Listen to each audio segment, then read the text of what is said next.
And we are live. Hello, ladies and gentlemen. I know what you're wondering. Is Valeria back today? Sadly, no, she's not. She's working again, which is obviously frustrating. I do apologize. As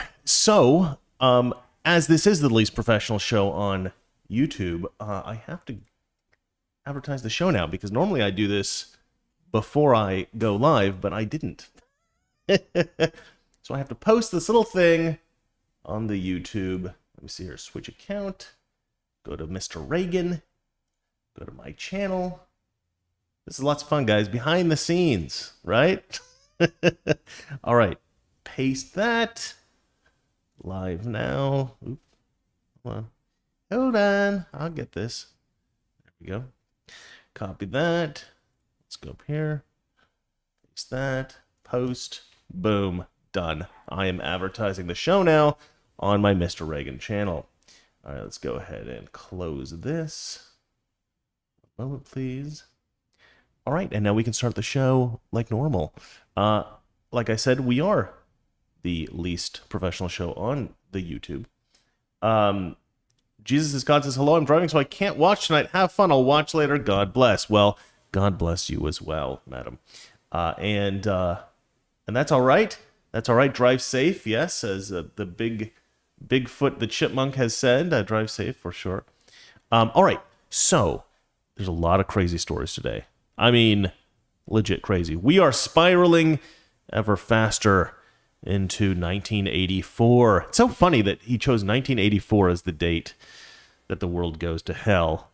It actually was 2021. He was a long way off. And if you think about it, 2024 will be the next election. So if that election is in any way doctored, let's say, and Biden wins again, or Kamala Harris or whoever's running and, the Democrats want to place in charge, and if it becomes a clear fascist dystopia, then that will be exactly 40 years. Exactly 40 years after who wrote 1984? Anyway, whatever the guy's name is. After he predicted that this would all happen. How do I not remember that name? I'm very bad at remembering names and stuff like that. It's actually a serious problem. It may be my vitamin D deficiency, which I have been clinically diagnosed with. So that may be the reason I don't remember names very well. Anyway, let's move on. So, the news.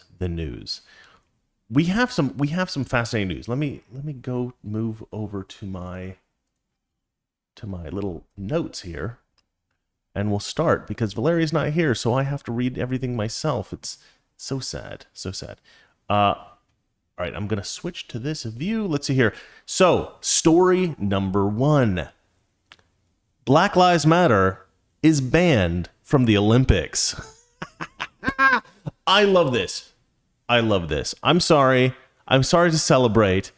I shouldn't be celebrating this, and I'll tell you why I shouldn't be celebrating this. I shouldn't be celebrating this because I am for free speech. I think everybody should be able to say whatever they want on any platform, Twitter, Facebook, the Olympics, whatever. But the problem with the Olympics in particular, and I'm really sick of athletes trying to inject some kind of virtue signaling message during sporting events. And the reason I have a problem with this isn't because, I actually support Kaepernick. A lot of people might think that's crazy, but I support Kaepernick's right to kneel during the national anthem, which I don't agree with him at all. I think he's an idiot. But he has the right to express himself in that way. It was a simple way of expressing himself. He wasn't making a huge fuss. I think it was fine. A lot of people think that that's the reason he's not working with the NFL anymore. But I think the reason for that is just he's not that great of a player. I think he's riding on the notoriety that he got from the kneeling controversy. But the thing is, I think he should be able to kneel. Now that said, with regard to the Olympics, let's have a look here at what we're looking at. This is an article in Breitbart. With regard to the Olympics, here's what I think about it. Oh, shoot. Hopefully Am I broadcasting audio? Yes, I am. Everybody cool? Everybody cool? All right. With regard to the Olympics, the Olympics is an international sporting event, well, series of sporting events that it would, like, could you imagine every single country in the world airing their political grievances at the Olympics every year? Okay, so like the one thing that I definitely think should be able to be censored, one kind of speech that should be able to be censored, is speech that silences other people, right? Clearly silences other people, and that's its intention, right? So like, you see there's a famous video of Jordan Peterson trying to explain something, speak. I think it was on his college campus, and some kind of activist types that didn't like him came out with like a bullhorn, and they just kept blaring this siren. It was like an air horn or something. They kept blaring the siren so that and blasting music and stuff like that, so that nobody could hear Jordan Peterson. And so I don't agree with that as a form of speech. I don't think silencing one person's speech is an acceptable form of your speech, right? It's sort of like saying, well, I have a problem with the murder of animals, and so I'm going to murder children so that people understand my problem with murdering animals, right? Certainly it's an effective message, right? Murdering children would certainly get attention. Certainly murdering children would get people to pay attention to what you're saying, and they would clearly hear what you're saying, and the message would be clear, right? Especially if this is combined with other kind of messaging. So from an advertising standpoint, brilliant. But obviously we can't allow people to be murdering children as a form of expression, right? As a form of speech. And in the same way, I think that curtailing someone else's freedom of speech is something that we need to say, well, that's a problem, right? That's not acceptable. That's illegal. You can't silence other people's speech as a method of speaking yourself. My buddy's writing me because I told him to jump into crypto. So right now I have a dip in Dogecoin. I know I like to update you guys on my Dogecoin investments. And so I told my buddy, you should jump in now if you haven't yet, because there's a bit of a dip at the moment. So if you guys are interested in jumping into that, feel free. Again, don't do it with money you're not afraid to lose, because it is a risky kind of a thing. But I think it will go up probably somewhere to like 80, 90, something like that. But I would say jump out before Saturday, because Elon Musk is supposed to go on Saturday Night Live and talk about Doge. Maybe he will, maybe he won't. But I think there's going to be a dip on Saturday. Not 100% sure, but that's my guess. Again, I'm not a genius in any of this kind of stuff. This is just my like wild speculation. All right, let's get back to the story. So, what does silencing other people's speech have to do with banning political speech at the Olympics? So, one way to silence speech, right? One way to silence speech is to, for instance, if you went to my comment section, for instance, and you just wrote X, enter, X, enter, X, enter, X, enter, X, enter, and just wrote X, X, X, X throughout the thing, you would essentially clog up the chat room. And a lot of people who wanted to express themselves would not be able to express themselves. Oh, good Lord. Oh, there we go. My air came. I don't know if you guys can hear that, but it's very distracting to me, so I'm going to turn it off. Off, damn you. Okay.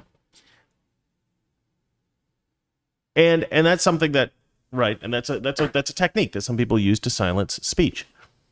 Now, I think that if you were trying to express yourself at the Olympics politically, you may not be intending to silence anyone else's speech. You may not be trying to trying to stop other people from expressing themselves, but that may be the effect. And the reason I say that is because there's just so many people from so many different countries, and all of those people have different political views. I think people probably from Venezuela may want to speak up against their government. People from China may want to express some kind of an idea about the politics of their country. et cetera, et cetera, et cetera. So you can you can end up getting a lot of propaganda from the government, or you could get speech against various governments, or I guess against different factions within your country. And it all becomes this sort of convoluted mess eventually. If the Olympics eventually becomes simply a platform for people to express political views, then you lose what the Olympics is, which is just, series of events showcasing human achievement in physical prowess, the top, the best possible. Okay, so people are texting me about irrelevant things. I thought maybe it was about the show. It wasn't. We want to keep it about that. We want to keep it about the athleticism of these amazing athletes, and we don't want to overshadow that with a million different political messages. Now, if this was something that was held by an event that was held by the Americans, but by us in our country every single year, then I would say, okay, well, this is not appropriate. We need to allow political speech at this event.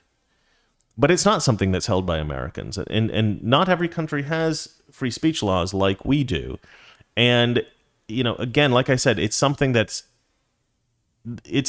supposed to bring people together, not divide people.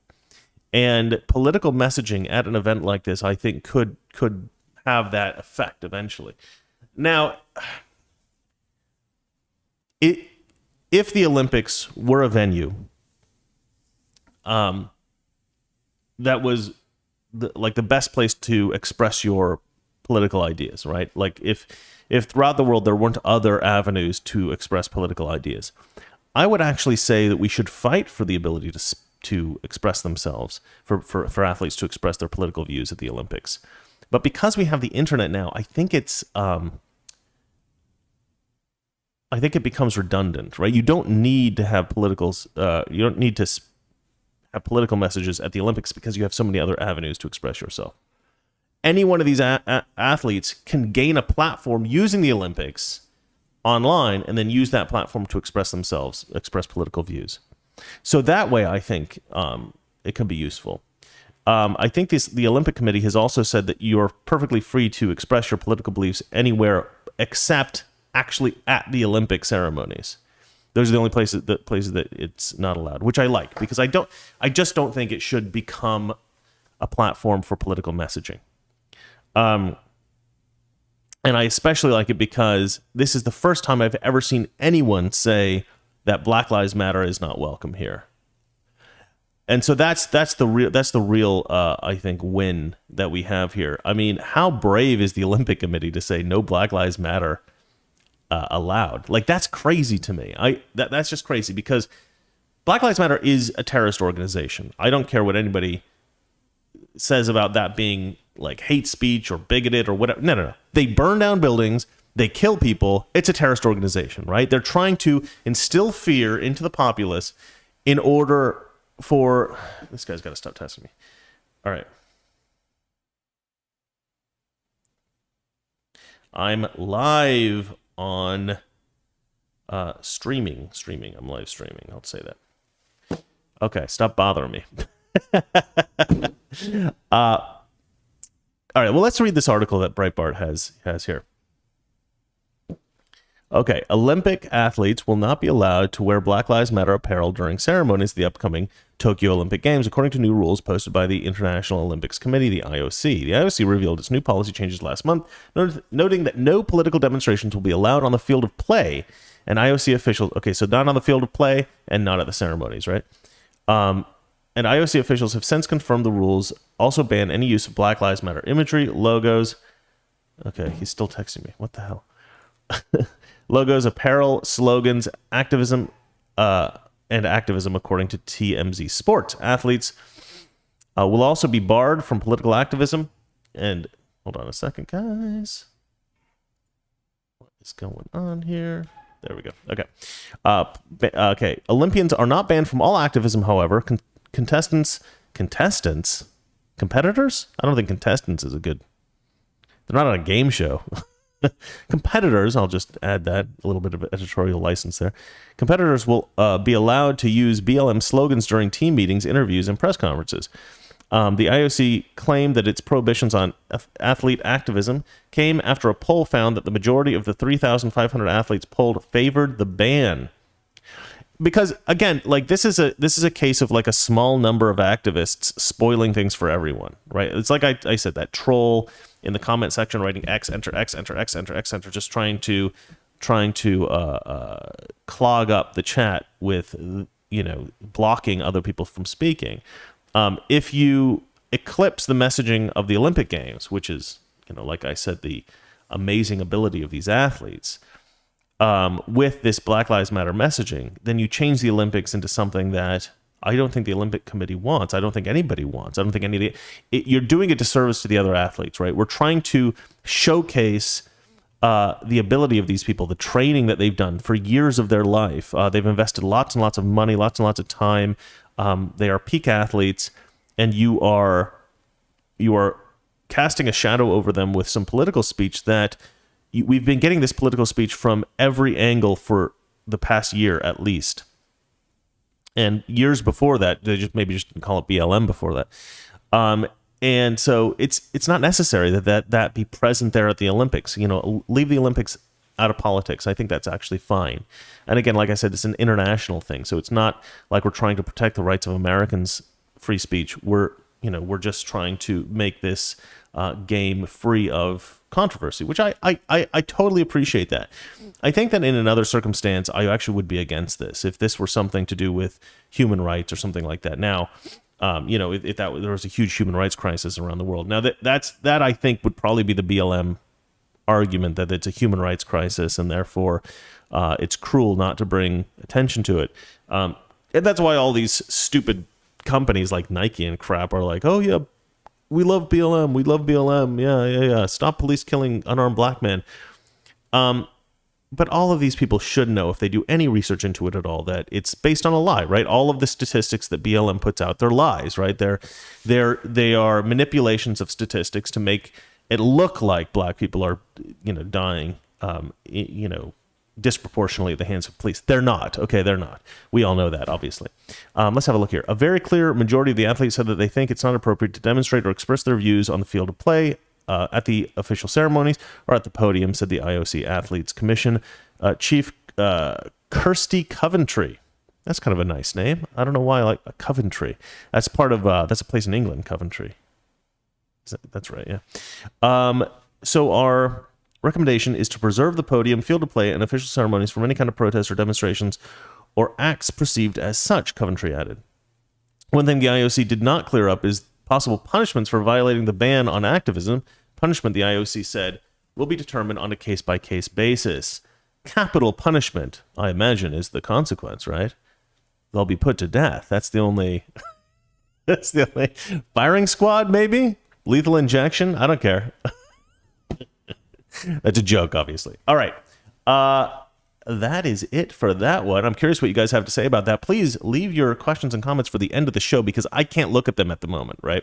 But if you do have a question, do you have a comment, maybe write it on a piece of paper and then throw it into a super chat at the end of the show, or just write at toxic space masculinity and I'll see it and I'll respond to it.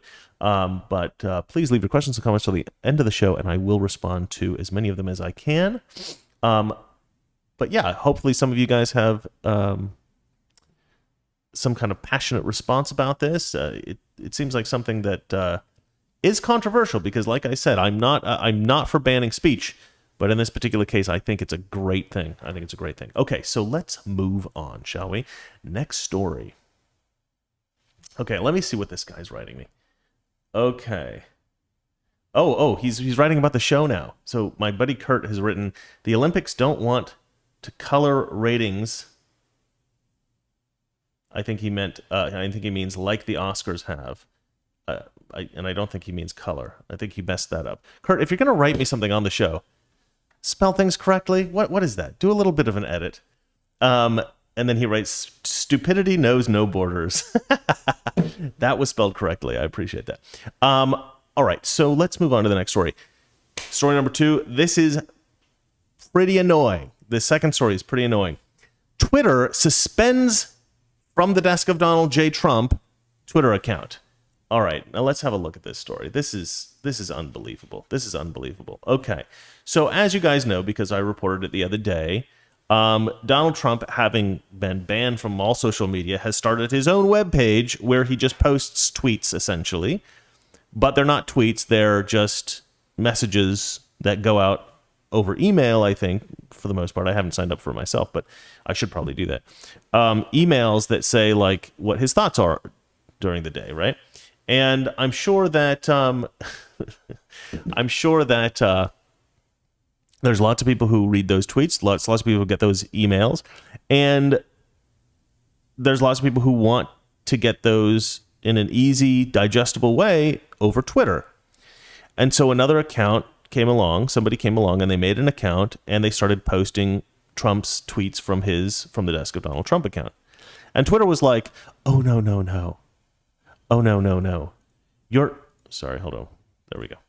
You're not allowed to do that. You're not allowed even to tweet something that Donald Trump has said on his own website. You're not allowed to tweet that out. So apparently now we're not allowed to restate something that Donald Trump has said anywhere in the world. If Donald Trump says something, we're not allowed to quote him on Twitter now, or we'll get our account banned. That's what Twitter's telling us. This is insane. Okay, let me read this story. Twitter suspends Trump from the Desk account despite no link to the Trump team. So the Trump team didn't make this account, by the way. This is a random person thought, oh, I'm going to upload these quasi tweets from Trump, even though they're not tweets. I'll make them into tweets, and I'll post it, and then we'll have a from the Desk. And essentially, it's a sort of conduit from Trump through this third party onto Twitter. They're posting this because people want to read stuff from Donald Trump. There is a demand for this. And Twitter's saying, no, he's too dangerous. He's going to incite an armed insurrection. Of course, we know that's all bullshit, excuse my language, at this point. It just pisses me off so much. The armed insurrection thing is the most unbelievable bullshit conspiracy theory that the left has come out with so far. And they've come out with a lot. The Russia thing, I think, was the most damaging to the country, right? Because they spent so much money doing the investigation. It was all predicated on lies. I mean, it was just unbelievably damaging. I think that the Ukraine one was also incredibly damaging, especially because they just basically covered up all the bad stuff that Joe Biden did from Democrat voters. They didn't, I mean, Republican voters, if you're paying attention, we all know what happened with China, with Ukraine, and all this kind of stuff. And all of his family members essentially are in on this job of, oh, let's get rich off of Joe Biden's name. You know, he's the vice president back during the Obama administration. I think it's like Democrats are just so greedy and ambitious. They just will do anything. You know, they're all a bunch of criminals. They don't care. They don't care to follow the law. They don't care what the people want. They just want to get into power, and they don't care how they do it. And they will lie. It doesn't really matter. Ethics are out the window with them. And the media, for some reason, goes along with that. I don't even really understand that because the media is not really getting that much out of it. I would like to look into that, actually. The response that I've gotten, I talked to Gorka about this, and his position was that the media are true believers. They really believe in the progressive movement.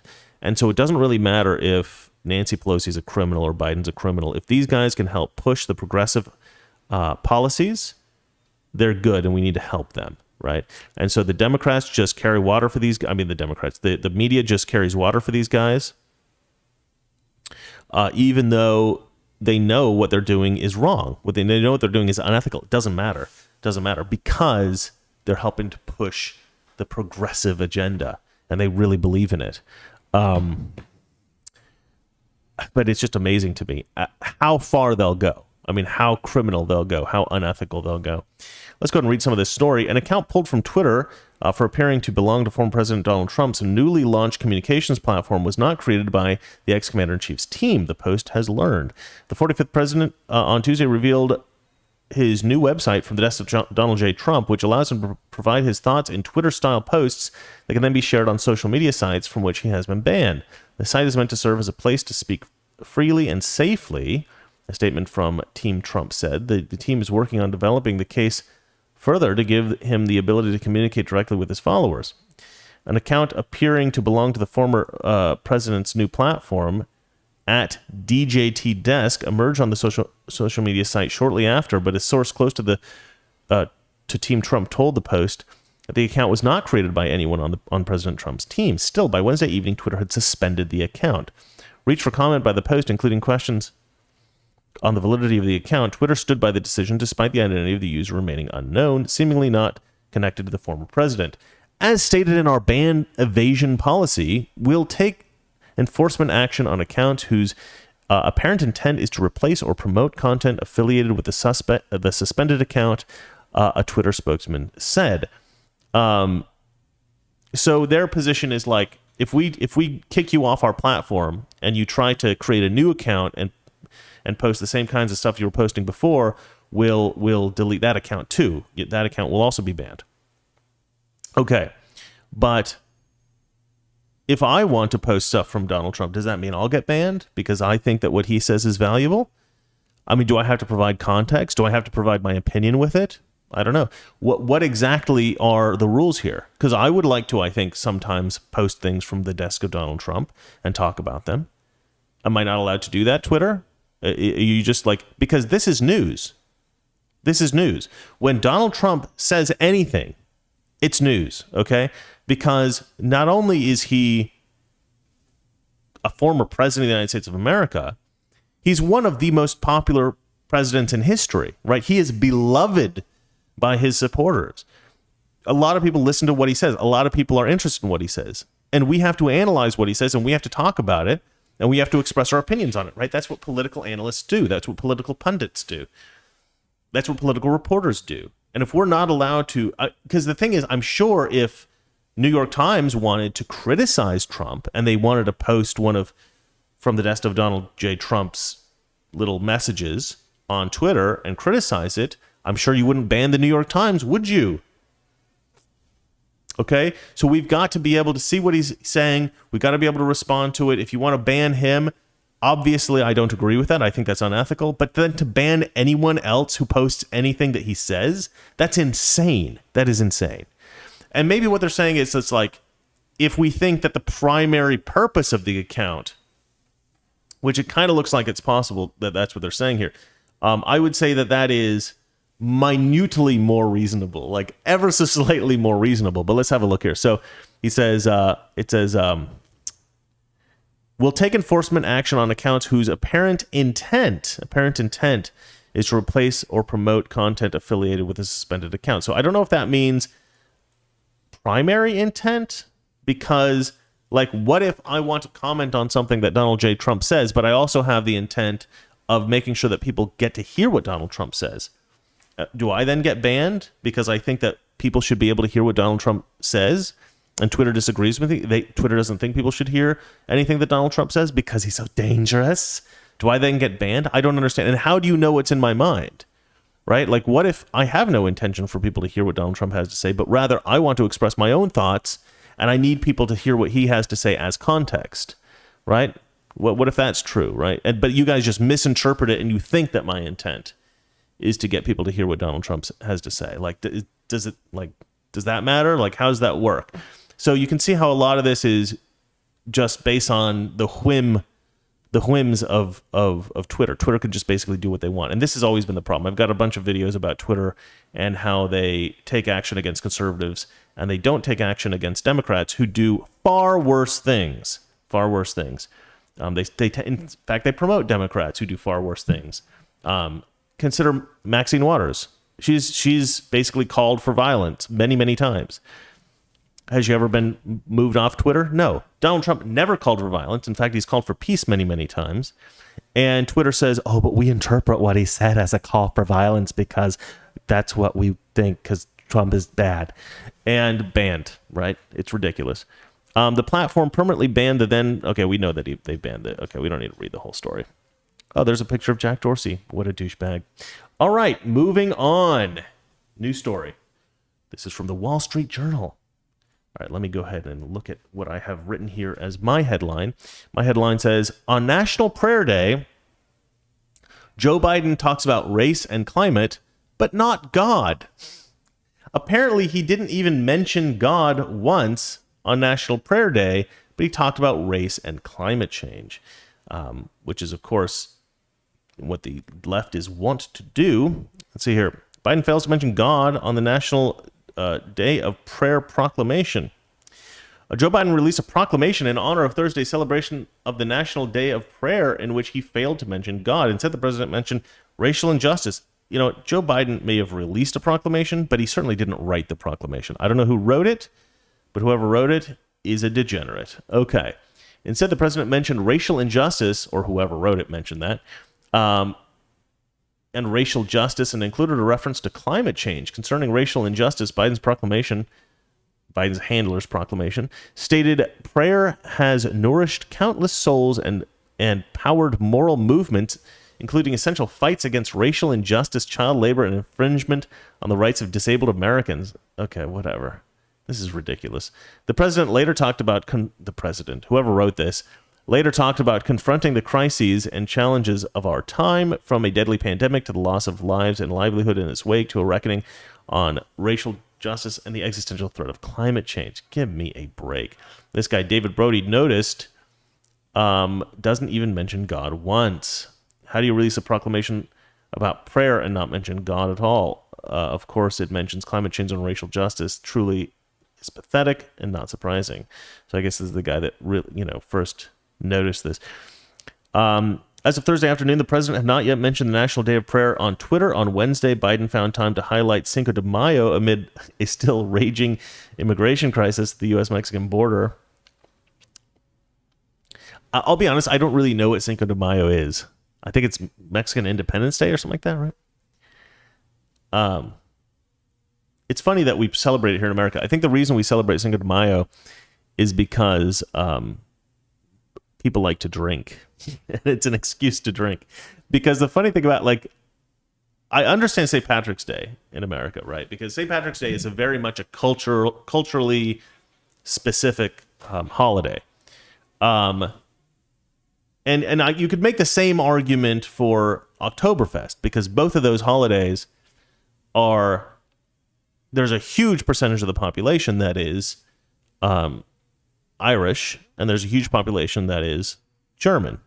So if you've got a portion of the population that's Irish, and they're celebrating St. Patrick's Day, and they invite their friends who are Italian or German or English or whatever, then everybody starts to celebrate St. Patrick's Day, and over the years it becomes a big thing.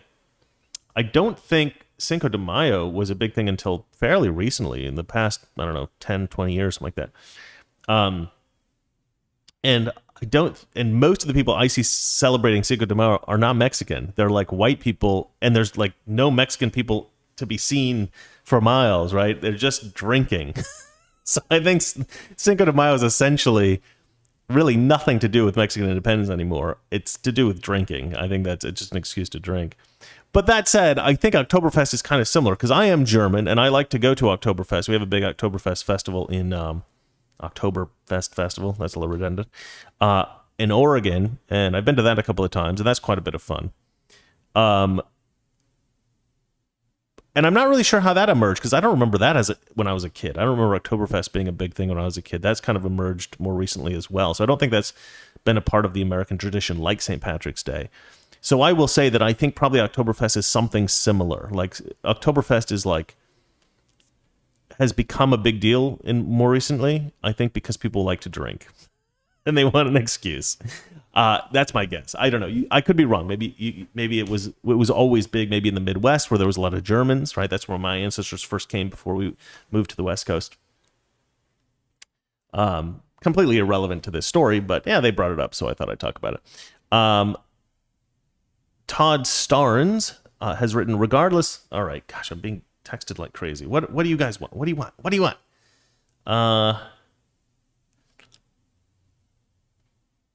Okay. Pointless text. All right. Regardless of Biden's godless National Day of Prayer proclamation, the problem with the Democrats is that they don't believe that we are endowed by our Creator with certain unalienable rights. They believe that we are endowed by the government. Oh, Todd Starnes? Must be Todd Starnes. Todd Starnes, you are so right. You are so right. Look, the Democrat Party is the party of atheism. Now, if you're an atheist and you're a conservative, you know what? Like, I'm a Christian, I'm a conservative, but we agree on a lot, okay?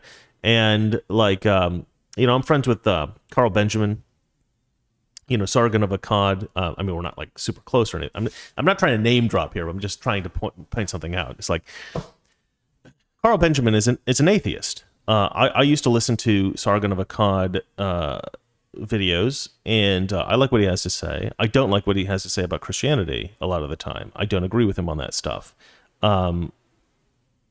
But I do respect a lot of what he says, because a lot of what he says makes sense. Now, there's something that I always thought was weird when I was a kid, is that like atheists, when I was younger, atheists were always Democrats. Always Democrats. I never met an atheist that wasn't a Democrat. And they were incredibly hostile to conservatives, incredibly hostile to Christians. And then Jordan Peterson came along. And Jordan Peterson kind of presented the argument that traditional values don't necessarily need to be associated with the supernatural, right? To be respected. You can have traditional values, or you can respect traditional values, and you can ignore the spiritual side of Christianity. You can say, okay, Christianity, maybe there is no God, maybe there's no, maybe Jesus was not the Son of God, maybe all the Christian traditions are not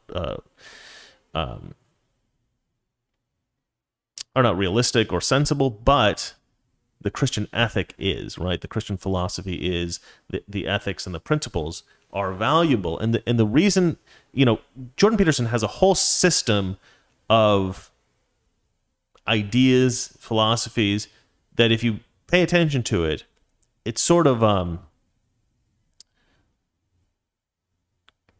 explains why Christian ethics make sense in our world, and regardless of whether or not there's a God, right?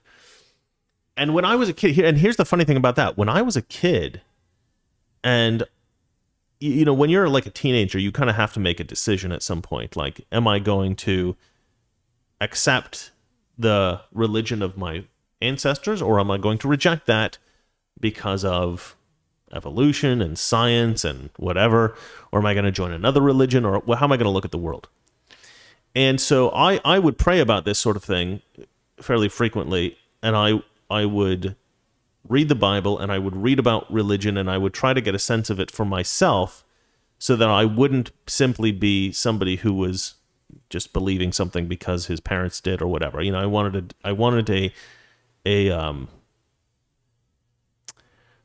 a substantive foundation for whatever it is that I ended up believing. And so I looked into this a lot, and I thought about this stuff a lot, and I prayed about this stuff a lot. And what I ended up concluding, especially through reading the Bible, through prayer, and this sort of thing, I was able to develop a sort of a perception about Christianity, which is the same thing that Jordan Peterson teaches, essentially, which is that even if you're not a Christian, Christian teachings are super valuable. Super valuable. Like, a lot of the stuff in the Bible, if you follow it, it will make your life better, right? It will. And so this idea that, let's just throw away Christian, ideas because I don't believe in the Christian God. I think that that's like a mythical story, and I don't think it's real. That's a huge mistake, right? And I was trying to figure out, even as a kid, even as a teenager, I was trying to figure out, how do you convince people to respect traditional values if they don't believe in God, right? And Jordan Peterson was able to actually kind of do that, which I thought was fantastic. And so since the emergence of Jordan Peterson, and maybe a little bit before with like Douglas Murray and people like that as well, there has been more of a shift by some atheists to recognize the value of some traditional ideas, and also of just conservative political ideas. And so you do have a lot of atheists now sharing the views of Christians in terms of politics. But the Republican Party and the conservative political philosophy here in America is still based on Christian values, Christian ethics. And what we see, in atheists who are conservatives might find this offensive, but this is true. I think this is totally true. The left the left's philosophy is all based on a lack of Christian principles, right? I might say. I would say that it's more than just like based on atheist principles, because what are atheist principles? I mean, I guess just whatever you want, really. There is no like sort of book of atheism. It's just a lack of belief in Christian ideas. But so I would go further than that. I would say it's a rejection of Christian values. The left's point of view, the Democrat Party, their political philosophy is based on a rejection of Christian values. There is one Christian value that has been adopted by the left and then distorted, and then they use that basically to justify everything. And that particular Christian value is love your enemy, right? Love your enemy. And so the idea of love your enemy, I think can be interpreted as love someone who is not necessarily somebody that you would trust or love based on some kind of familial relationship, right? So like naturally most people will love their family. Naturally most people will love their friends. Naturally many people will love their neighbors and the people in their town and that sort of thing. But then when you go beyond that to the next town, to the next village, when you go to the next country, when you go to the next race, when you go to the next culture, when you go to the next continent, the next civilization, well, then you start to have the fear of the other, right? The fear of the other. And we don't get that quite as much anymore in modern times because the world has shrunk so much in terms of, you can go anywhere, you can experience anything, you can watch TV, you can get a sense of what it's like in Thailand or whatever. So we don't fear the other as much as we used to in the olden days. But this concept of the enemy, I think can very easily be interpreted as the other as well. Those who you find to be scary or different or not part of your group. Because like every other tribe would be to some degree an enemy. You would have to think that in ancient times in order to keep your people safe. And so I think in ancient times the concept of the enemy and the concept of the other were to some degree interchangeable. And because of that, I often say, that the Bible actually encourages people not to be racist, right? And obviously it was like Northern European Christians who abolished slavery, in Northern Europe and in America, and Australia, and so everywhere, Canada, everywhere where Northern Europeans inhabited, we abolished slavery, and so that made sense. That was all based on Christian teachings. That all made sense to me. Of course, it makes sense. But now the left has said, okay, so this idea of loving your enemy, it has now kind of been distorted into this idea of, okay, these are values for white people, and not only do they have to love their enemy, they have to prefer their enemy, right? And it's not, and of course it's not enemy, it's other people that are not necessarily the enemy anymore. I don't think most white people consider black people the enemy. Now, I could reverse that and say I don't think most black people think white people are the enemy, but I'm not sure that's true. I actually think a lot of black people think white people are the enemy. And so this particular ethic doesn't apply to everyone. It only applies to white, Americans with European descent and Europeans as well. And we have to not only embrace the other, but we have to prefer the other. So the other, we have to take a knee and we have to bow to the other, and the other is now more important than us. We have to give up our own happiness and our own welfare for that of the other now. That is now the new ethic on the left. So there's this bizarre distortion of Christian values on the left and it's almost like Christian values have been used as a weapon to target white people, to target Christians, to target men. And so, so you do have, so the left is derived to some degree from Christian values, but it's been distorted horribly, right?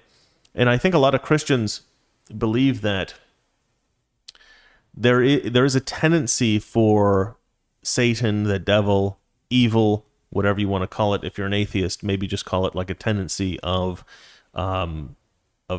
people's selfish desires or whatever you want to say,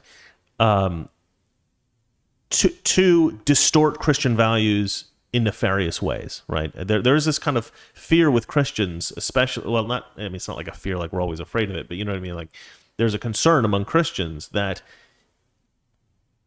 Christian ideas can be distorted for the purposes of bad people, right? A bad person can, and that is kind of like the worst kind of evil when it's like a priest who does. That's why obviously the Catholic scandals were so horrible, because these are people that are considered to be the best people in society, right? People that we're all supposed to trust. Priests, you're supposed to trust a priest, or supposed to be able to trust a priest.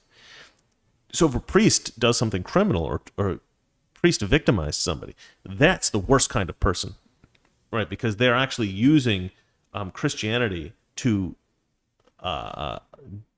either to hide from, to hide what they're doing, to hide the bad things they're doing, or even to facilitate the bad things that they're doing. They're distorting Christian values to justify the bad things that they're doing, which that's the worst kind of evil to most Christians, I think. All right, well, that was a long tangent. For real. But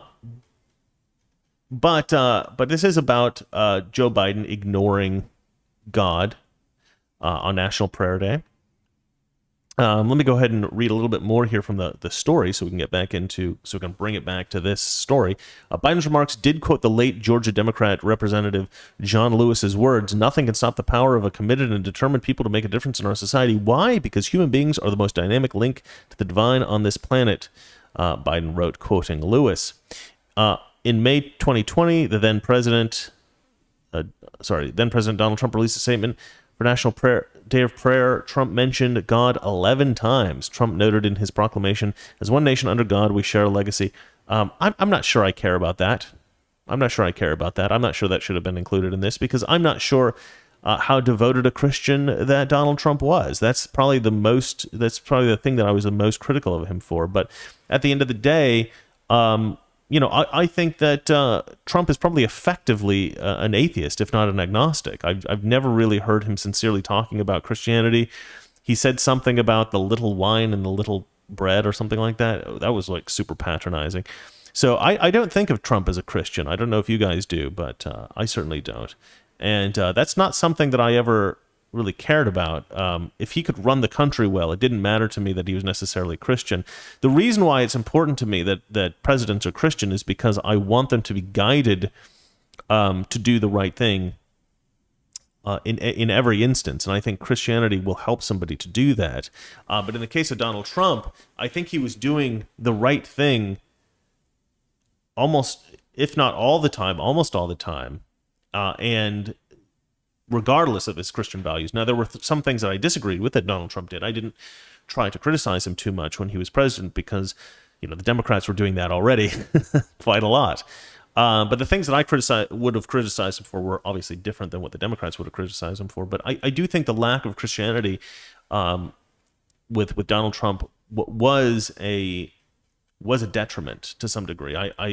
I do think that he would have governed a little bit differently, probably better, certainly better, if he were a Christian, or if he were a devout Christian. I don't think that he is. You guys may disagree with that. If you do, write your comments down. Wait for the end of the show. I will read them. Okay, let's move on to the next story. Oh, this is a good one, guys. Actually, this is my favorite story of the day. I should have put this at the end, but there's a really important story at the end, so I left that. But this crazy story. Okay. School district tells principals to create fake curriculum to send to parents after complaints of indoctrination. This is, seriously, folks, this is unbelievable. Oops, let me switch to my view here. Okay, there we go. All right, so this is crazy. So let me just read the story, because they do a pretty good job here. This is Daily Wire. Faced with complaints from parents about the indoctrination of children, an official in Rockwell School District, Missouri, instructed teachers to create 2 sets of curriculum. A false one to share with parents, I was just thinking about the plural of curriculum, which I think is curricula. So I'm not sure which is right there. Anyway, I probably shouldn't be thinking about that. I should just read the story, right? A false one to share with parents, and then a real set of curriculum. It should be set of curricula, right? Isn't that right? Or maybe it's one curricula and multiple curriculum. It's one medium and multiple media, right? So yeah, so it should be a set of curricula. I don't know, whatever. Focused on the topics like activism and privilege, according to a memo obtained by the Daily Wire. Natalie Follert, literary speech coordinator, wrote to all middle and high school principals. Yeah, so this is where it gets crazy. That parents had repeatedly complained that we are pushing an agenda. We are pushing critical race theory. I had to look that one up. Yeah, no, I'm sure you've never heard of critical race theory. Jeez, are you even paying attention, Natalie? We are making white kids feel bad about their privilege. We are stereotyping. We are... Okay, no, you're not making white kids feel bad about their privilege. You're making white kids feel bad about privilege that they don't actually have, that you're telling them they have, you stupid woman. We are stereotyping. We're teaching kids to be social activists, and we are teaching kids to be democratic thinkers and activists. No, you're not teaching them to be thinkers. You're teaching them to be drones and activists. See, this is the problem with people like this. Actually, they did a study. I want to do a report on this. Now, I'm going to write that down. I did write it down. Hold on a second. I'm going to read this to you. So, my notes of news stories. There is a researcher. His name's Jonathan Haidt. Fantastic guy. Not a conservative. Not a Christian as far as I'm aware. But friends with Jordan Peterson. And he's actually done research himself, which showed that Democrats actually can't empathize with conservatives, but conservatives can totally empathize with Democrats.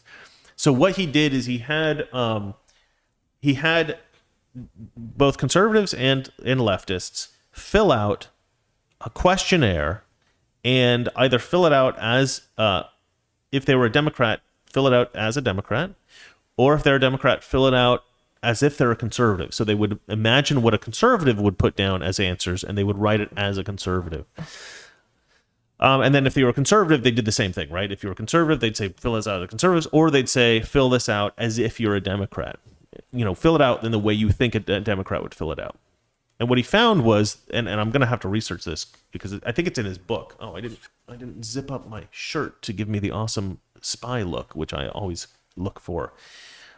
You may wonder why I dress like this every day for the show. It's because I don't have enough black dress shirts, and I'm trying to hide the fact that I'm fat. Yes, you can click that off on your stupid bingo charts, people. I have gotten fat in recent years, and I do want to look decent for camera. Although I am going to go on a pretty strict diet here soon, so I should slim down nicely. It's I have to do them in like intense spurts. I can't just diet like kind of forever. I have to either like go full on or full off. Just forget about it. But yeah, anyway, we'll get it worked out. We'll get me looking fit and trim here pretty soon. But anyway, so Jonathan Haidt did this. Jonathan Haidt. I don't know how you pronounce his name. Anyway, he did this study, and so what he ended up finding was that leftists could not accurately answer for conservatives, but conservatives could accurately.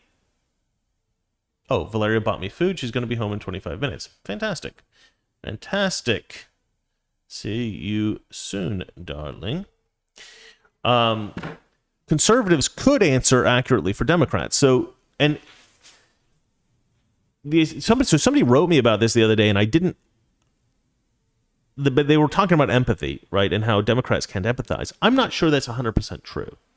I'm not sure that it's Democrats can't empathize. I think it's specifically that Democrats cannot empathize with conservatives. And I think the reason for that is that Democrats, well, two reasons.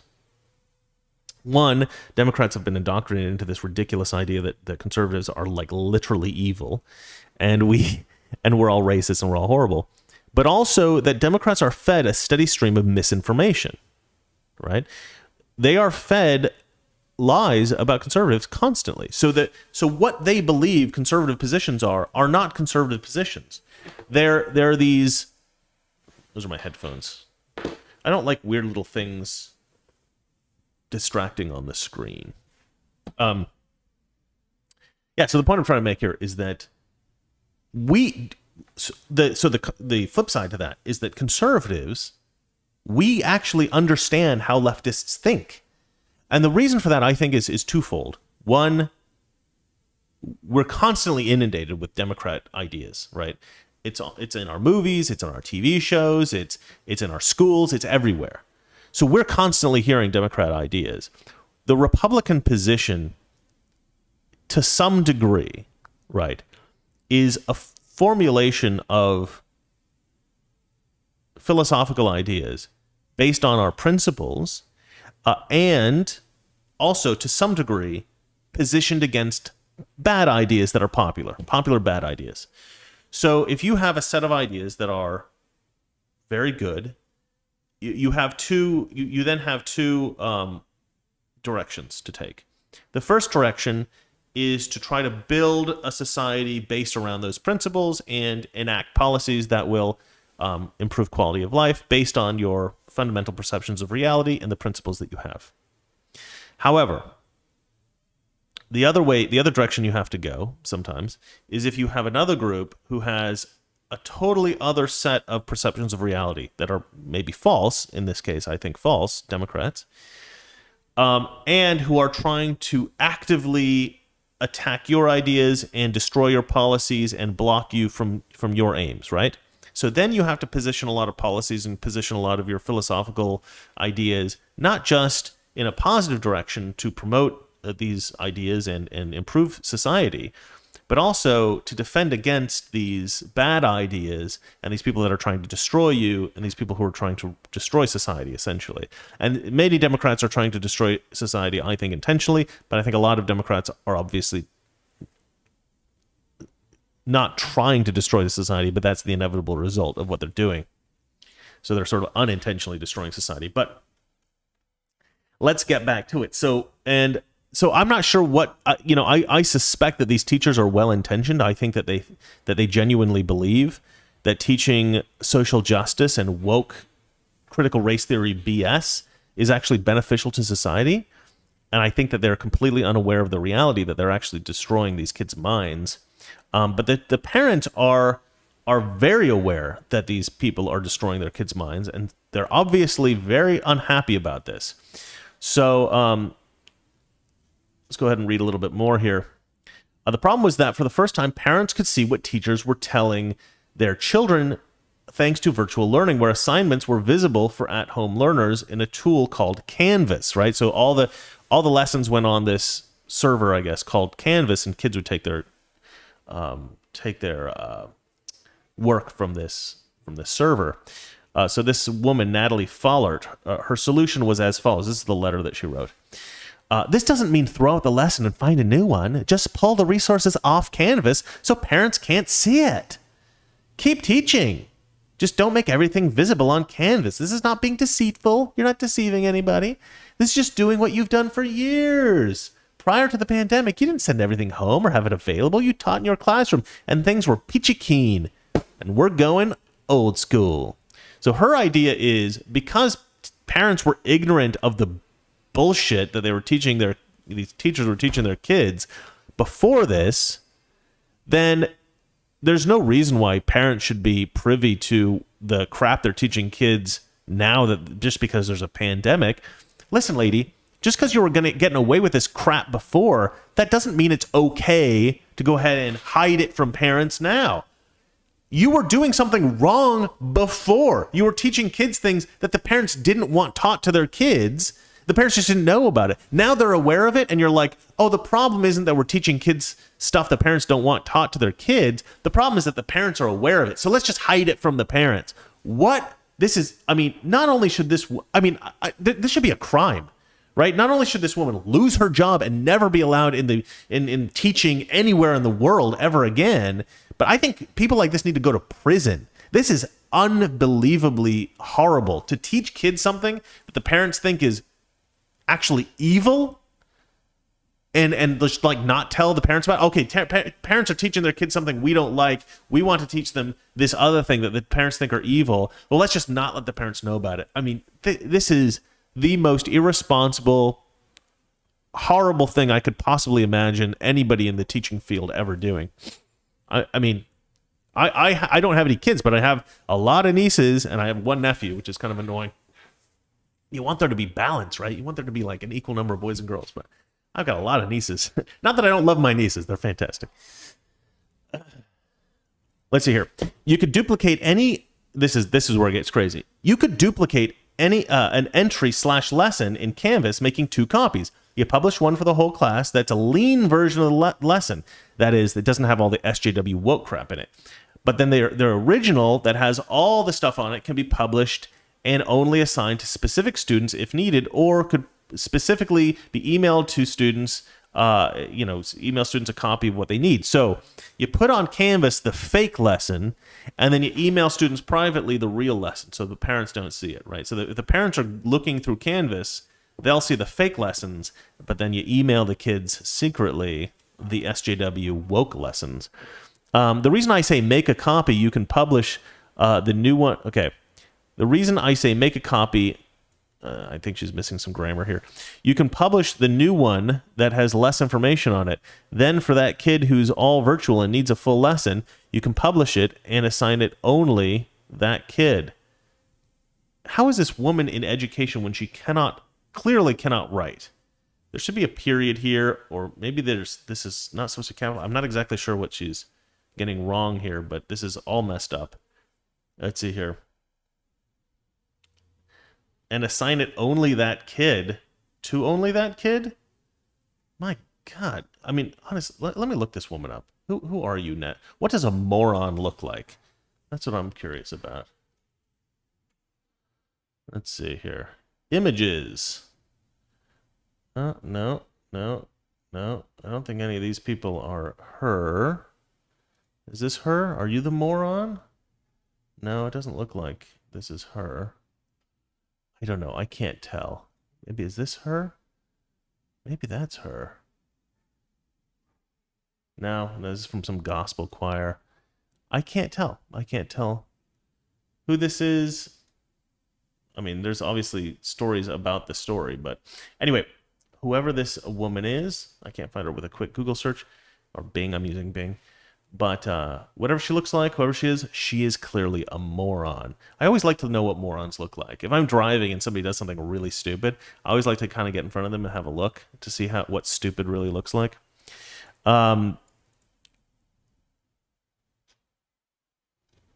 Okay. Let's see here. Anything that could be picked apart, I would suggest using the above approach, i.e. anything that has woke stuff in it. Again, I wouldn't throw it out, but you could just not give them access to the story. What a bitch. When you get into power imbalances, you might remove the 2 examples and just go over them in class, same as above. No, you don't teach about power imbalances, because that is critical race theory. That is gender studies. That is all the communist garbage that we're talking about. This what do you call it? Neo-Marxist. Well, it's not neo-Marxism. What is it? It's yeah. Anyway, whatever. It's this critical race theory crap and feminism and yeah. It's stuff we don't want taught to the kids anyway. Power imbalances. Come on, give me a break. I hate that we're even having to have this conversation 29 days and counting. No, you don't have to have that conversation. You don't have to have that conversation. Here's the conversation you have. Stop teaching kids this racist gender studies garbage. The power imbalances thing is total garbage. That's not real stuff, right? It's just made up gobbledygook crap. All right, let me keep reading here. She referred to a cell of parents and claimed that they didn't know the difference between a small d Democrat country and the Democratic Party. I hate it when stupid people point to perfectly intelligent people and talk about how stupid those people are. It's always really cringy to me, because I always just think, oh, you idiot. You know, I was listening to a Bill Nye video the other day, and he kept saying, look, I get it. You guys think this and that. And every time he said that, he was wrong. He was totally wrong. He was talking about what conservatives think, right? It was like a pro-abortion video. And he was like, I get it. Conservatives think this. I'm like, I literally talk about conservative politics for a living. I've never heard a conservative say the things that he was saying. I get it. I get why you think this. I'm like, no, you don't get it. You don't get anything, Bill Nye.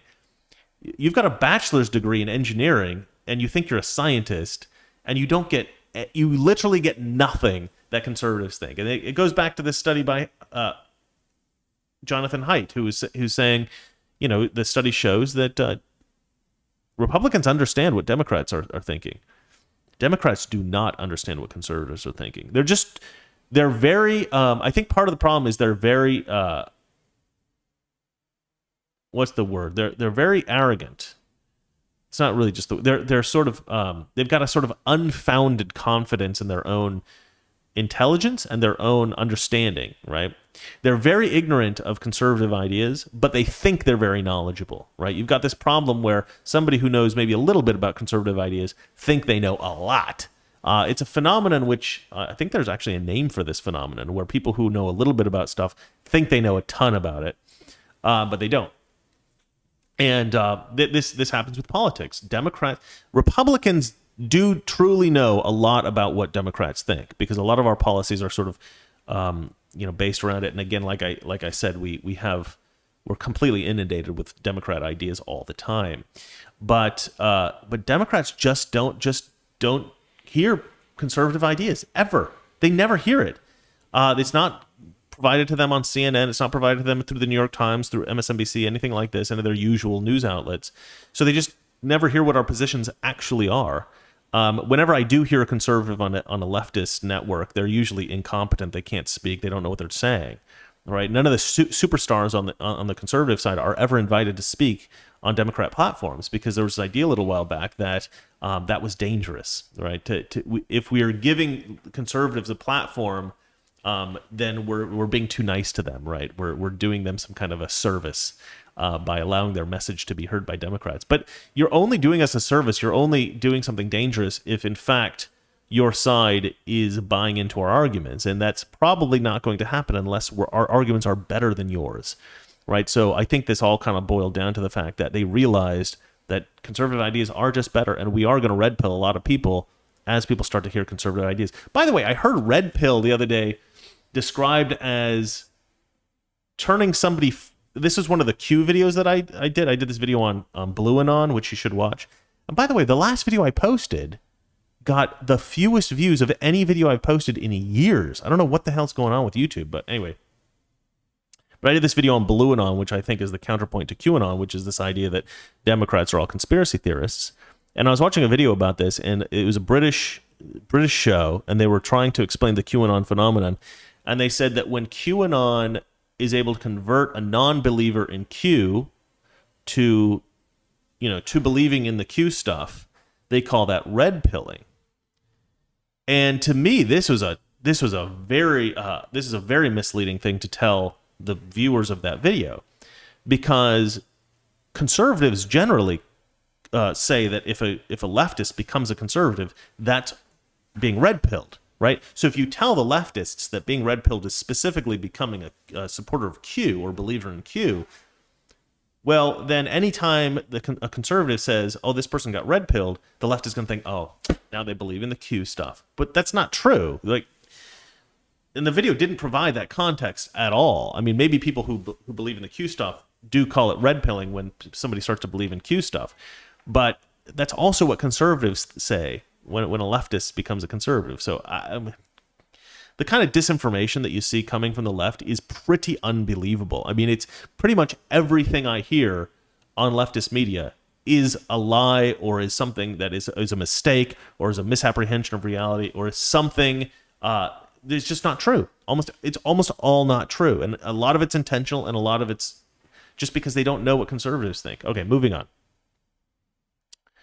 In addition to serving as a school administrator in Rockwell in 2018, Fowler was elected to the school board of a nearby school district, Jefferson R7, illustrating the way in which apathetic voters often elect those whose interests are with teachers rather than parents in little scrutinized school board races.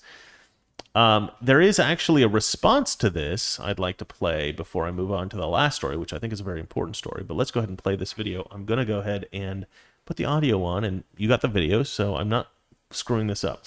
Okay, hold on.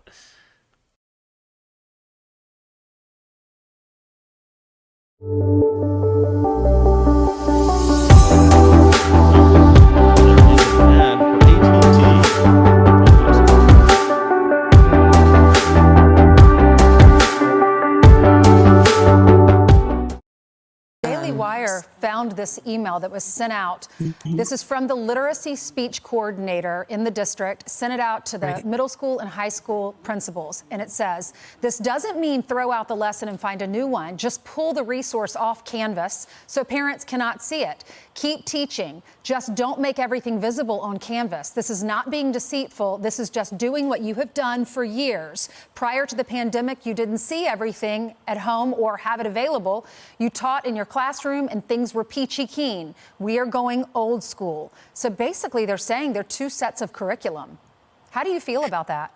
Yes, well, obviously pretty upset. This was our first year in public school. We had made the switch from private because we thought that was better for him for high school. And we just weren't used to that. In private school, there's a tremendous amount of accountability between the school and parents. And we were very surprised at this. And the whole thing started in the email. They mentioned that parents are upset about the book Dear Martin. That was one of the books that parents had problems with. That was the book that my child had in language arts. And when I had a chance to really go through the book, because I knew it was in their cultural identity unit in language arts, and that kind of set off some bells for me, because why are you doing that? That belongs in a college anthropology course to me. So I started looking through the book, and I was shocked at what I saw. Apparently, it was approved by the district, and it's a YA, young adult 13 plus book. No one has a right to read stuff like that to anyone's child, minor child, without their parents' permission. It's full of foul language. The racial stereotypes, I think, are done for a reason. They're offensive, but I think that the author had a reason for doing that, and I understand that. There's cop hate. And there are several students in my son's class that are law enforcement family, and we are a law enforcement family. Alcohol use, girls talked about like they're just simply pieces of meat.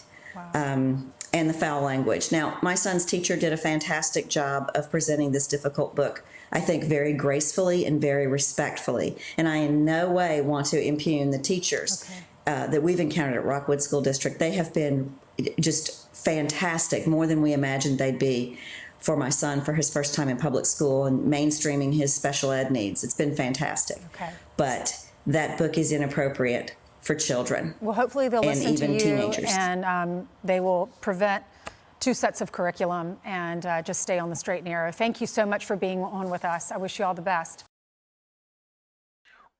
That's actually great. I'm actually kind of impressed with. I hadn't actually watched that before. I did the live stream, and I could say that I'm pleasantly surprised by that. It's always nice to hear about private schools that are doing a good job. Private schools, public schools that are doing a good job. So this woman is very happy with her public school. She took her kid out of private school and put them into public school. That's a huge risk, guys. I went to public school my whole life. I never went to a private school. And I would say this, if I had kids, I will never send them to public school anywhere. I don't know. It's too much of a risk. Now, I know there are some good public schools. She's obviously got a good public school. You may be watching the show and think, my kid's got a great public school. That's fantastic. If you can find a great public school, I say that's amazing. But where I'm from in Oregon, my sister and my brother will not send their kids to public school there because it is just leftist indoctrination. So those kids have to go to private school now. And, they have to spend a lot of money on that. But it's worth it because, if you can afford it, it's worth it because having your kids grow up being indoctrinated into this Black Lives Matter leftist woke BS, that's the worst thing you could do for your kids. It's just terrible. If you're in an area in which the public school is good and not necessarily falling into that,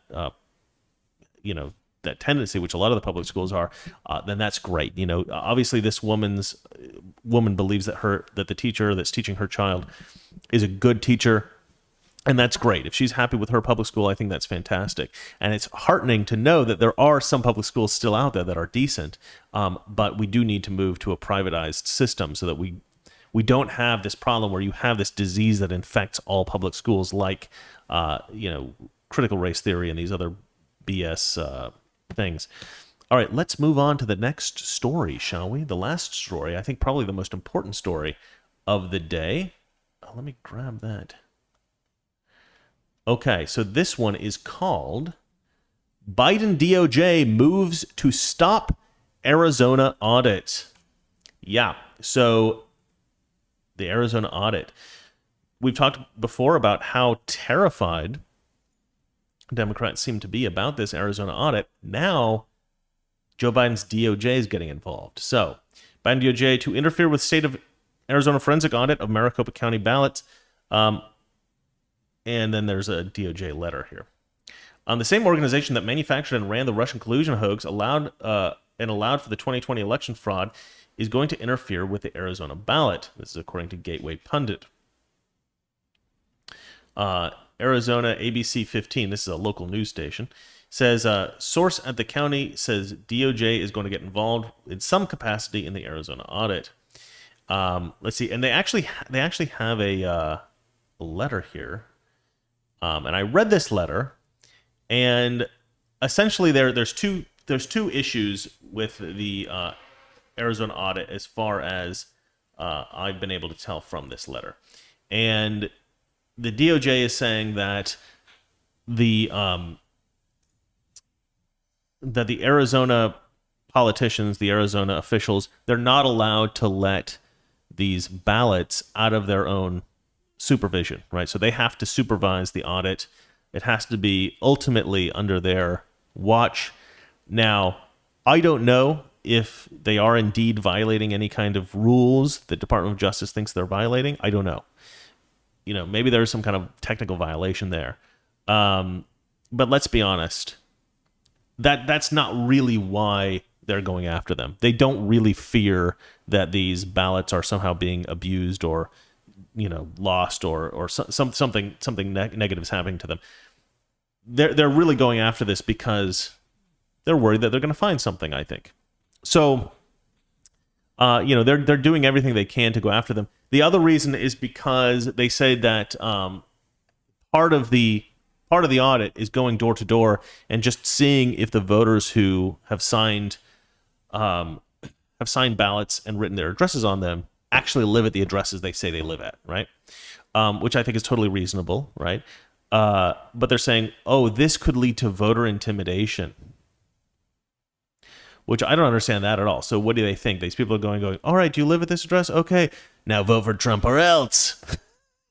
Obviously that's not happening, but that's what they're claiming they think is happening. This is obviously a BS excuse. We talked on the show about, I actually made a video, which if you haven't seen it, you should see it, about Rachel Maddow. Rachel Maddow lost her mind. We've also seen, who's that black chick on MSNBC that is like a total psycho that always is saying like basically communist things. Joy Reid. So Joy Reid also went off and was like, oh, this Arizona audit is terrible. It's terrible.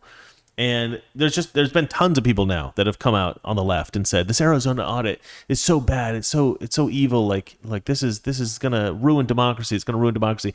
Never mind the fact that it's being live streamed.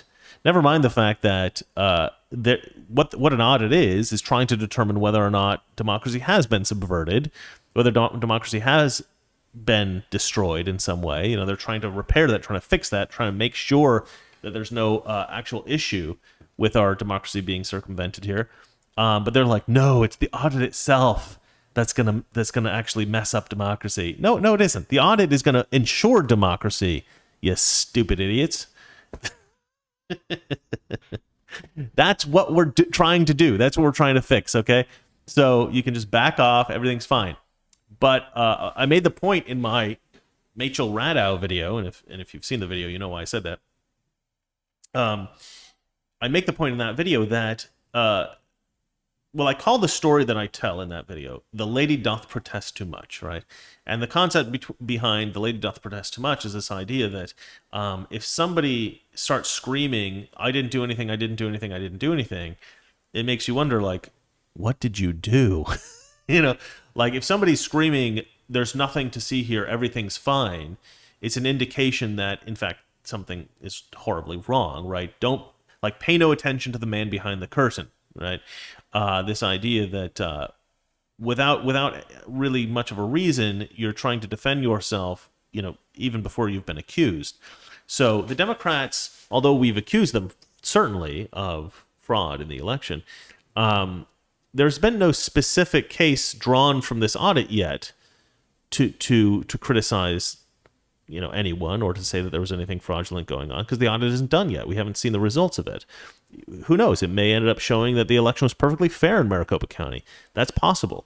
I don't think it will happen, but that's possible. But the left has already started to lose their minds, screaming and yelling that whatever fraud you find, it's not real, it's fake, it's this is totally everything was legit. Why are you criticizing us? And it's like, we're not criticizing you. We haven't said anything yet. And relax. And so what they're doing is they're actually indicating that they either believe or they know that some kind of fraud has been committed. Because you don't freak out and start screaming that these people are lying, we didn't commit fraud, before anybody has accused you of fraud. Okay?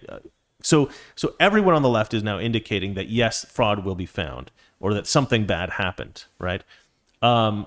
And now Biden's DOJ is jumping in, which is just one more layer of that.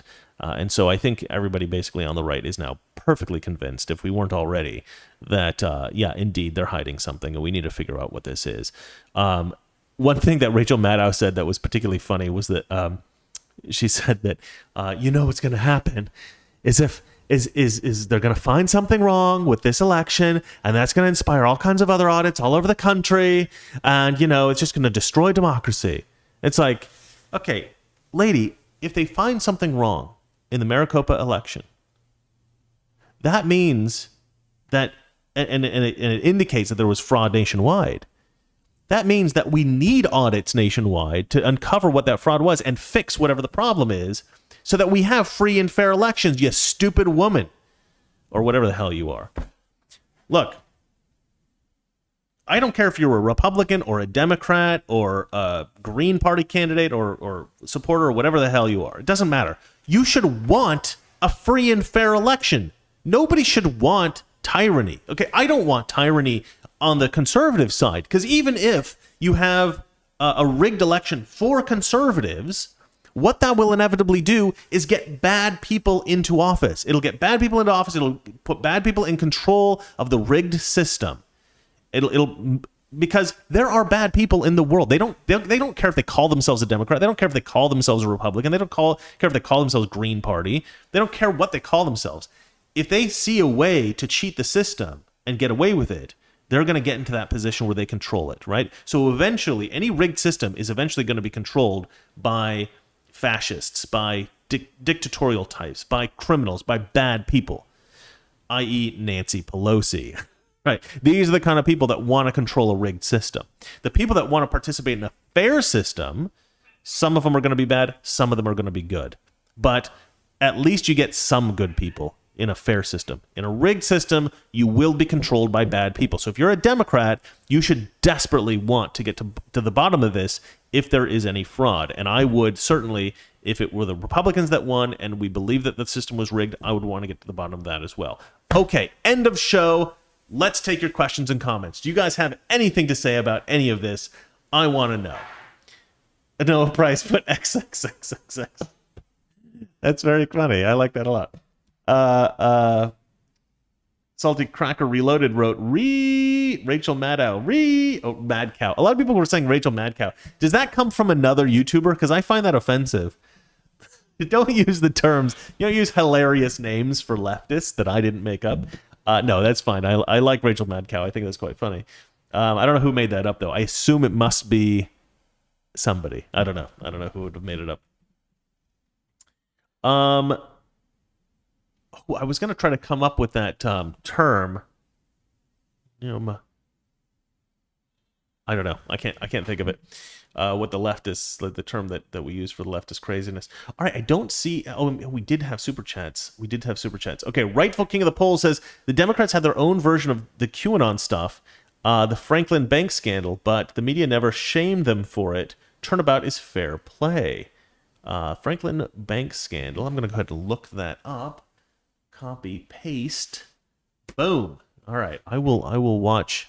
I will read up on that stuff. Thank you for posting that. Hold on. I gotta go to this.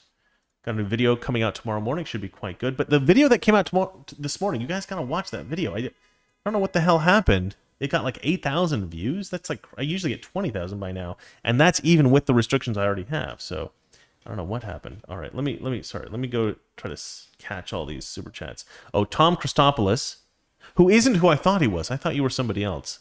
I get some of the fans confused sometimes because some of you guys have similar names.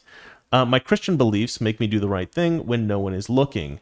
Good show tonight, Chris. Yeah, well, that's an excellent point. That's actually a really excellent point. I've often said that an atheist who does the right thing when he can get away with the wrong thing is an idiot, right? Because if you have no moral guidance and the only reason you do good things is so you're perceived as a good person and working well within society, then you have no real motivation to do the right thing when nobody's looking.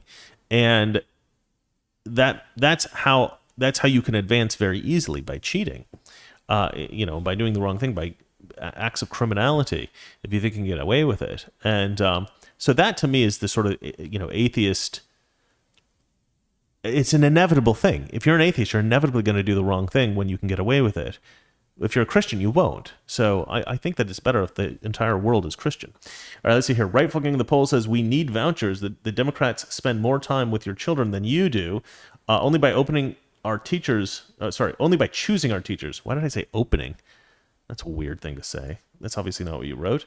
Only by choosing our teachers can we make up for this. That's exactly right. Thank you. I get so angry.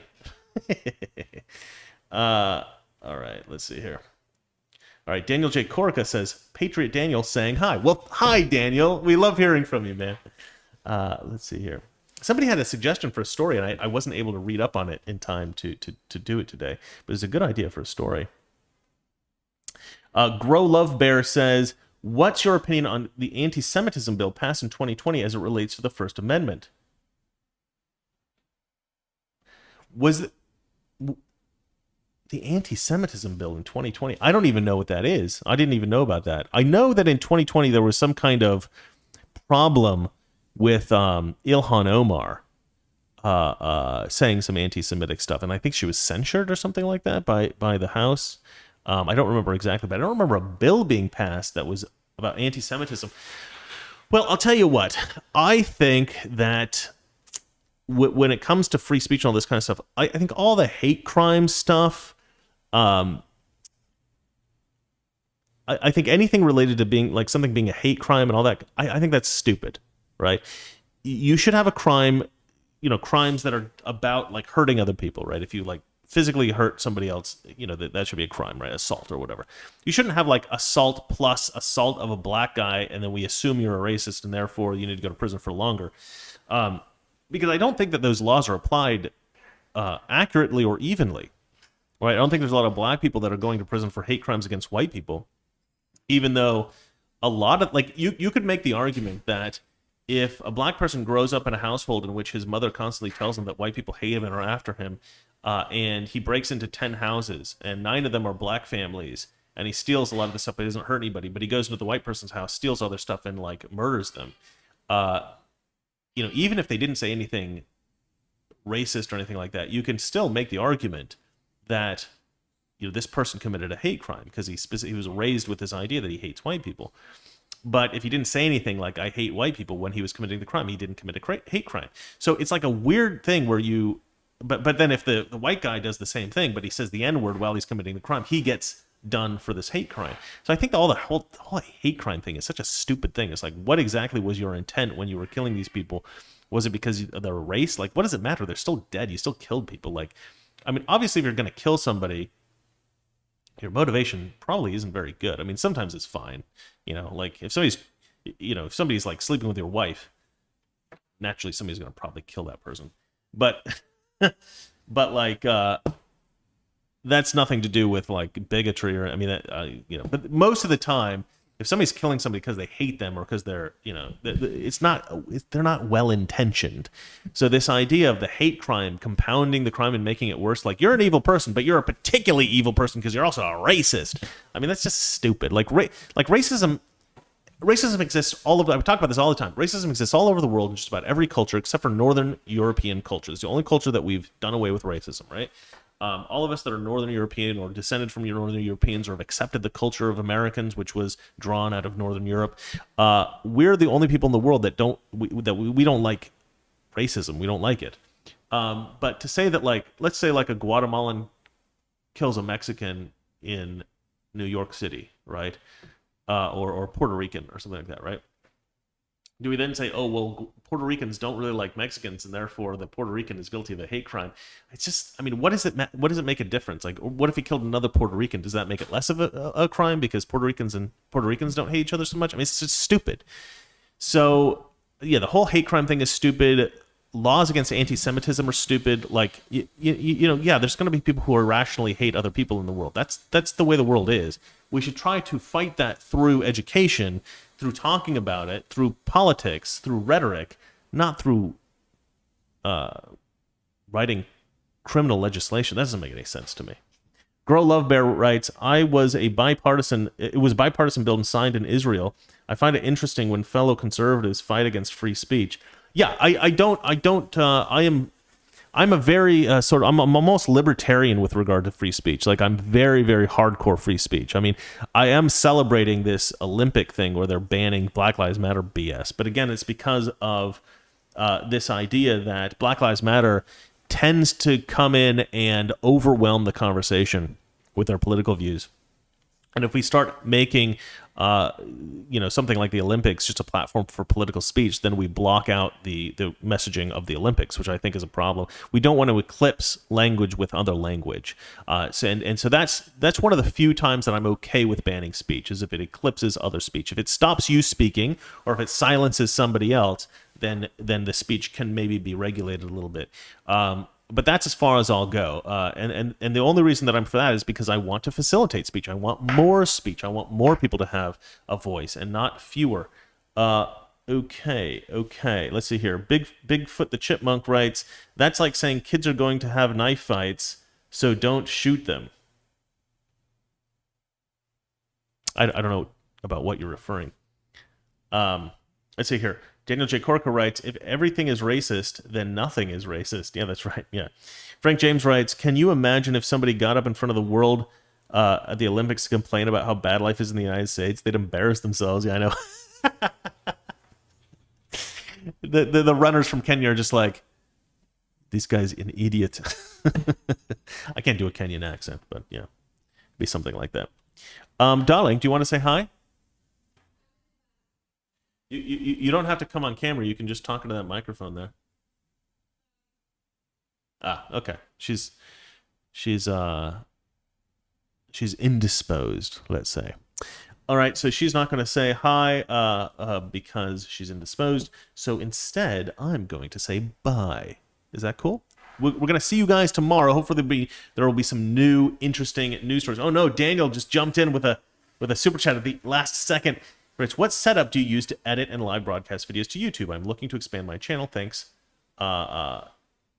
Thanks, Free the Kitty. Daniel, so for my live broadcast, I use something called OBS. Oh, you're no longer indisposed. You want to say hi on the mic there? Oh, you want to come in here? All right. Hey, everybody. Here's the beautiful wife. You're not going to actually speak? You want? I spit on you? You spit on me. Okay. Hello and good night. Hello and good night. Right. She says, let's see here. Grow Love Bear says, thank you for answering. Hope you check it out. Miss Valeria tonight. Well, she just came and said hi. So let's see here. Free the kitty. The kitty is free. We didn't lock him up today. Okay, so I use OBS. OBS is what I used to do in the live broadcast. To edit my videos, I use the whole Premiere production suite.